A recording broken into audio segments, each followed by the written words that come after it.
3. Assalamualaikum warahmatullahi wabarakatuh. Halo semuanya, perkenalkan nama saya Ahmad Zanuri Fasan dan RP 50172511035. Nah, pada presentasi kali ini saya akan membahas mengenai metode dari geofisika itu sendiri.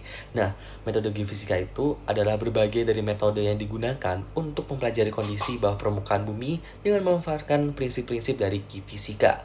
Nah, geofisika itu menjadi salah satu dari cabang ilmu kebumian yang sangat-sangat penting karena banyak sekali informasi tentang bagian dari dalam bumi yang tidak dapat diamati secara langsung dengan menggunakan secara mata kita sendiri. Oleh sebab itu, membutuhkan pendekatan ilmiah melalui pengukuran sifat fisik di permukaan untuk memperkirakan keadaan di bawahnya. Nah, metode geofisika saat ini digunakan secara luas sekali di berbagai bidang, mulai dari eksplorasi sumber daya alam, pencarian air tanah, studi lingkungan, hingga mitigasi dari bencana alam. Kemudian, daftar isi yang ingin kita bahas pada video ini adalah yang pertama, ada pengertian dari geofisika, yang kedua, mengapa geofisika itu penting, yang kedua, prinsip dasar dari metode geofisika, yang keempat, alur kerja geofisika, yang kelima, jenis metode geofisika, yang keenam, metode seismik, yang ketujuh, ada jenis-jenis metode seismik, yang kedelapan, ada metode gravitasi, yang kesembilan, ada metode magnetik, yang kemudian yang sepuluh ada metode resistivitas, kemudian yang 11 ada metode GBR, kemudian yang 12 ada contoh dari penerapan metode geofisika, kemudian yang ke-13 ada kelebihan dan juga keterbatasan, yang terakhir ada kesimpulan. Oke, jadi geofisika itu adalah ilmu yang mempelajari bumi dengan prinsip-prinsip dari fisika. Nah, fokusnya dari geofisika itu sendiri akan berfokus kepada kondisi di bawah permukaan bumi. Dengan menggunakan apa? Dengan menggunakan pengukuran secara tidak langsung. Dikarenakan kita tidak bisa langsung mengebor inti bumi sampai ke dalam berbagai ribuan kilometer di dalam bumi. Dikarenakan adanya tekanan tinggi dan juga kondisi-kondisi tertentu yang tidak bisa kita lakukan di bawah bumi. Oleh sebab itu, kita menggunakan pengukuran secara tidak langsung di geofisika itu sendiri. Nah, geofisika sendiri cabang ilmu kebumian yang mempelajari kayak bumi gitu dengan pendekatan-pendekatan fisika. Nah, prinsip-prinsip fisika ini adalah prinsip-prinsip fisika dasar yang dimana itu yang sering kita jumpai gitu di SMA dan juga di kuliah-kuliah pada saat ini. Nah, terutama untuk menggunakan pendekatan dari fisika itu sendiri, kita digunakan untuk memahami struktur, sifat, dan juga proses yang terjadi di dalam bumi. Nah, fokus utama dari geofisika itu sendiri yaitu pada bawah permukaan bumi, yang dimana untuk menyelidiki bagian bawah yang tidak bisa kita lihat secara langsung. Nah, berbeda dengan yang lain-lain itu, dengan pengamatan geologi yang lain, yaitu bisa dilakukan secara di permukaan saja. Tetapi untuk geofisika itu sendiri melakukan respon dari sinyal yang kita kirimkan, dan juga untuk respon-respon tersebut kita dapat memperkirakan dari jenis lapisan batuan, kedalaman structure, dan juga kondisi dari geologi di bawah tanah itu seperti apa. Jadi dapat dikatakan bahwa geofisika itu adalah cabang ilmu yang membantu manusia itu dalam melihat bawah permukaan bumi secara tidak langsung, tetapi tetap berdasarkan dari data ilmiah yang valid begitu. Kemudian, nah, mengapa metode geofisika itu sangat penting? Jadi, metode geofisika itu sangat penting karena mampu memberikan informasi tentang kondisi bawah permukaan tanpa harus melakukan penggalian secara besar-besaran. Dan hal ini tuh tentu sangat lebih efisien, lebih cepat, dan juga seringkali lebih ekonomis dibandingkan dari metode langsung seperti pengoboran di banyak titik. Nah, selain itu, metode geofisika itu juga dapat digunakan untuk cakupan wilayah yang cukup sangat luas sekali, sehingga dapat membantu dan juga membantu pekerjaan baik itu pertambangan perminyakan untuk pemetaan regional. Kemudian dalam bidang eksplorasi itu geofisika dimanfaatkan untuk mencari sumber daya seperti minyak dan gas yang sudah saya jelaskan tadi, mineral dan juga air tanah juga dapat dicari. Kemudian dalam bidang kebencanaan juga geofisika itu berperan penting untuk mengenali zona sesar, aktivitas gunung api, serta potensi dari longsor serta gempa.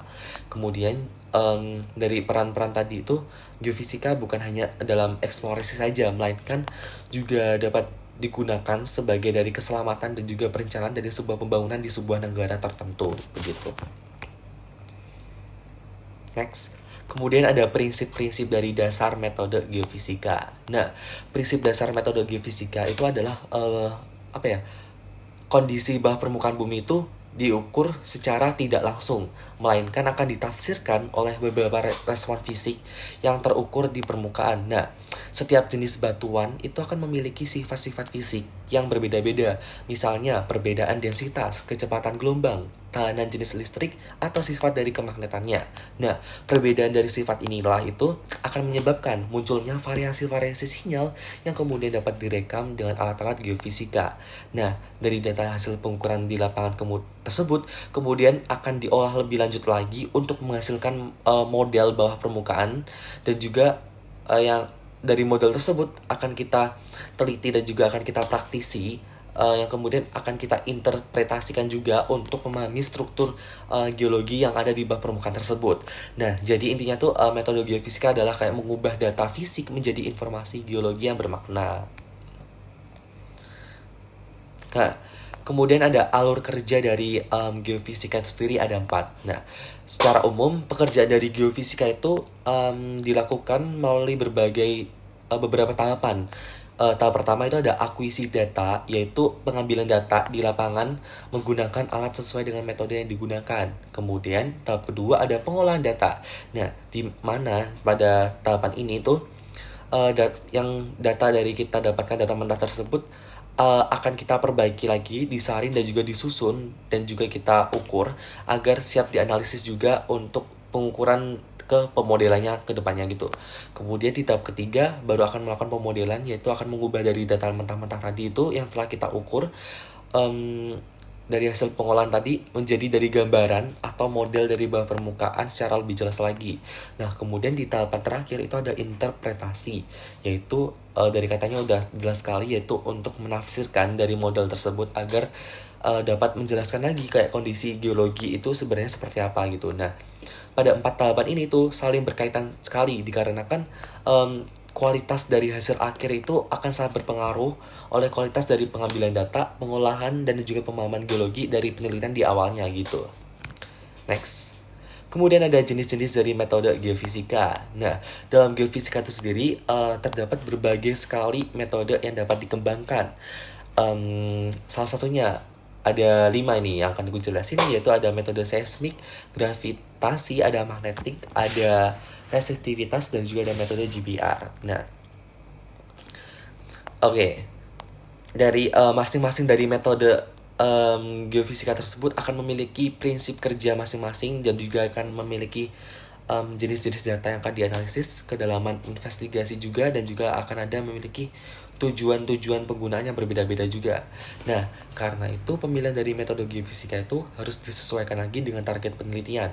Misalnya, jika kita ingin mengetahui struktur lapisan bawah permukaan secara rinci, maka sebuah metode dari seismik itu akan sering kita pilih dan juga menjadikan pilihan yang tepat gitu. Jadi disesuaikan lagi dengan tujuan-tujuan dalam kita mencari di bawah permukaan bumi itu apa yang kita cari gitu. Sedangkan jika kita ingin memetakan seperti air tanah, itu kita bisa menggunakan metode resistivitas dan juga GBR gitu. Kemudian ke metode seismik. Jadi intinya dari metode seismik itu sendiri adalah metode geofisika yang menggunakan gelombang elastik atau gelombang getaran yang mempelajari bawah permukaan bumi. Kemudian gelombang ini itu akan merambat melalui lapisan-lapisan batuan dan akan mengalami perubahan ketika melewati material yang berbeda sifat fisiknya. Nah, data utamanya itu yang diukur adalah metode seismik itu biasanya berupa waktu tempuh gelombang, seperti amplitudo dan juga bentuk sinyal yang diterima dari sensor-sensor yang telah ditancapkan di titik-titik. Kemudian dari informasi yang kita dapatkan tadi, akan kita bisa memperkirakan kedalaman lapisan, ketebalan batuan, serta keberadaan dari struktur geologi seperti sesar, lipatan, atau cekungan yang ada dalam permukaan bumi. Nah, metode seismik itu biasanya dikenal sebagai salah satu metode yang sangat penting, terutama dalam eksplorasi migas dan study structure di bumi. Kemudian keunggulannya itu adalah dari metode seismik itu dapat mampu memberikan gambaran dari struktur bawah permukaan yang cukup perinci juga dibandingkan dari metode-metode lainnya yang akan kita jelaskan berikutnya.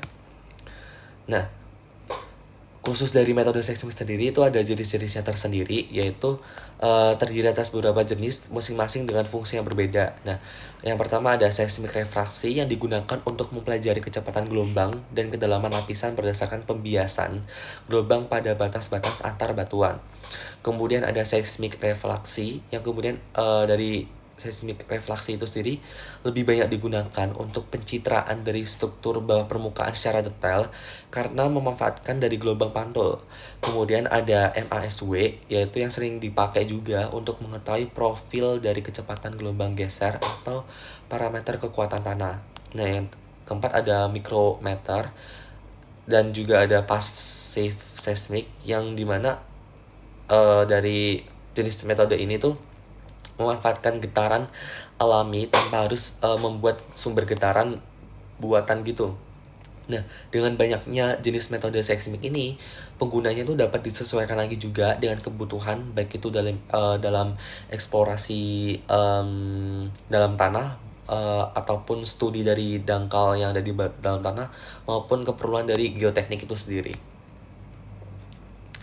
Kemudian ada metode gravitasi, yaitu metode gravitasi itu merupakan metode geofisika yang mengukur variasi kecil pada percepatan gravitasi bumi di suatu daerah. Nah, variasi ini tuh terjadi dikarenakan adanya perbedaan densitas atau massa jenis batuan di bawah permukaan. Nah, batuan yang lebih rapat itu akan memberikan pengaruh gravitasi yang sedikit lebih besar dibandingkan batuan yang kurang rapat. Hasil dari pengukuran gravitasi biasanya tuh hasil dari pengukuran gravitasi itu sendiri itu biasanya tuh dinyatakan dalam bentuk anomali gravitasi, yaitu seperti penyimpangan nilai gravitasi dari keadaan normal itu sendiri. Nah, dari anomali tersebut kita sebagai peneliti itu dapat memperkirakan keberadaan cekungan, kubah garam, intrusi batuan beku, atau juga bisa struktur besar lainnya gitu. Nah, metode ini tuh sangat berguna sekali untuk studi regional karena mampu mencakup wilayah yang cukup luas dan membantu memahami kayak struktur-struktur bawah permukaan dalam skala yang cukup besar. Kemudian ada metode magnetik. Metode magnetik itu digunakan untuk mengukur variasi medan magnet bumi yang dipengaruhi oleh sifat-sifat kemagnetan batuan. Nah, tidak semua batuan itu akan memiliki respon magnetik yang sama, sehingga perbedaan-perbedaan dari kandungan mineral magnetik akan menghasilkan variasi medan magnet yang beragam juga, sehingga dari data magnetik tadi itu kemudian akan diolah menjadi data-data peta-peta anomali magnetik yang kemudian akan menunjukkan daerah-daerah mana yang memiliki kontras kemagnetan yang cukup tinggi gitu. Nah, metode ini tuh sangat efektif dikarenakan dapat mendeteksi batuan beku, struktur geologi batuan, dan juga endapan mineral logam yang memiliki sifat magnetik yang cukup tinggi. Nah, selain itu di metode magnetik itu sendiri juga relatif cukup cepat dan juga efisien untuk survei lapangan dikarenakan metode ini sering digunakan untuk tahap awal dari eksplorasi untuk memperoleh gambaran umum di kondisi bawah permukaan. Jadi metode magnetik itu bisa dipakai untuk gambaran awal dari sebelum kita mencoba metode yang lain yang lebih besar gitu.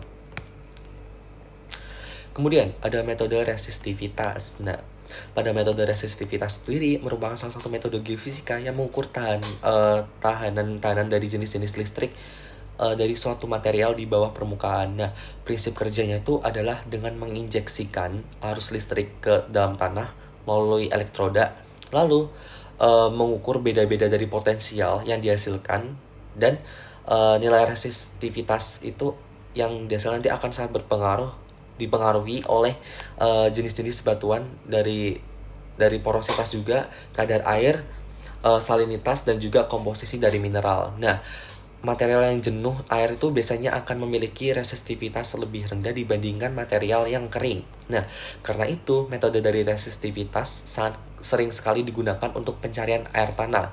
Nah, pemetaan lapisan tanah tersebut juga sering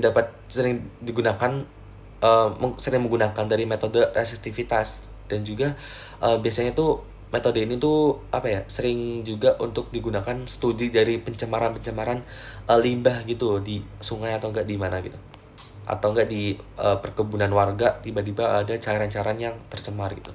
Nah, keunggulan dari metode ini tuh cukup baik dikarenakan untuk metode resistivitas ini digunakan baik untuk mengidentifikasi dari variasi-variasi lateral maupun dari vertikal dari material bawah permukaan.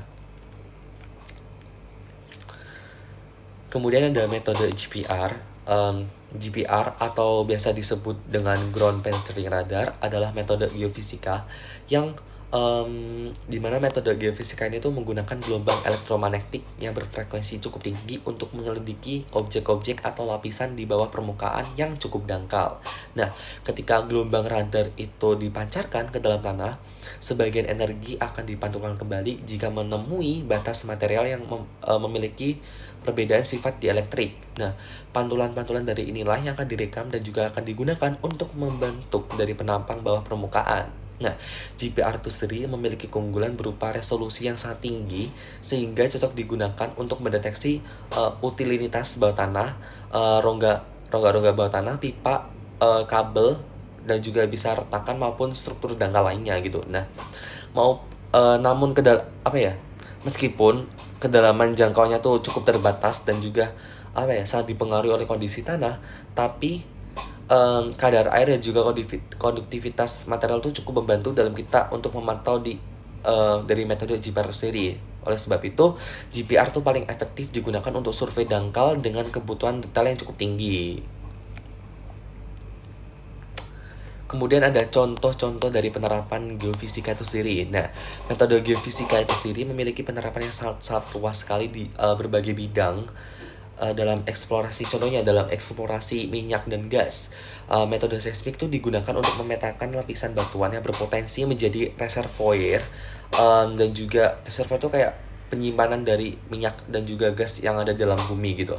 Dan juga dalam sub-bidang lainnya yaitu dalam eksplorasi mineral, metode magnetik dan juga gravitasi itu sering sekali dimanfaatkan untuk mendeteksi zona-zona mineralisasi atau tubuh dari batuan yang memiliki kontras sifat fisik gitu. Nah, kemudian dalam studi air tanah itu metode yang digunakan seperti metode resistivitas, yaitu dapat membantu menentukan aquifer dan juga memperkirakan dari kedalaman lapisan pembawa air itu sendiri. Nah, kemudian dari mitigasi gempa dan juga kebencanaan, geofisika itu biasanya digunakan untuk mengenali aktivitas dari gunung api, zona sesar aktif, serta kondisi tanah rawan longsor. Kemudian di bidang geoteknik dan juga lingkungan, metode geofisika itu membantu menginvestigasi fondasi, pemetaan rongga dan juga pendeteksian pencemaran bawah permukaan, dan untuk memperkirakan struktur-struktur dari bangunan di bawah tanah gitu. Nah, jadi geofisika itu bukan hanya penting dalam penelitian saja, tetapi juga bermanfaat dan juga penerapannya itu cukup banyak sekali di berbagai bidang gitu. Kemudian, kelebihan dan juga keterbatasan dari metode-metode geofisika atau dari lingkup bidang geofisika itu sendiri. Nah, metode geofisika itu sendiri memiliki beberapa kelebihan yang membuatnya itu sangat berguna sekali dan dalam investigasi bawah permukaan. Pertama, metode ini tuh bersifat tidak merusak. Nah, sehingga pada area-area penelitian itu tidak perlu kita bongkar secara besar-besaran gitu. Nah, kemudian yang kedua adalah metode geofisika itu relatif efisien untuk menjangkau wilayah yang cukup luas dalam waktu yang lebih singkat gitu. Kemudian yang ketiga, cakupannya tuh cukup luas ya, tadi udah aku mention. Kemudian metode geofisika itu sendiri juga memiliki keterbatasan. Nah, keterbatasan dari metode geofisika itu sendiri yaitu yang pertama, bersifat tidak langsung, jadi sehingga tetap memerlukan kayak interpretasi dan juga kadang perlu dikombinasikan gitu dengan data-data geologi atau pengoboran lainnya. Selain itu, kualitas dari hasil tuh sangat juga bergantung dengan kualitas data laporan, sehingga perlu melakukan kayak interpretasi dan juga yang lebih lanjut atau lebih dalam lagi. Kemudian juga hasil-hasil yang dipengaruhi itu saat terbatas oleh kualitas data yang ada gitu. Nggak semuanya kualitas data itu beneran bisa kita kombinasikan. Jadi kita harus mencari beberapa kombinasi data geologi agar kita dapat menemukan data fiksasi yang akan kita gunakan untuk interpretasi gitu.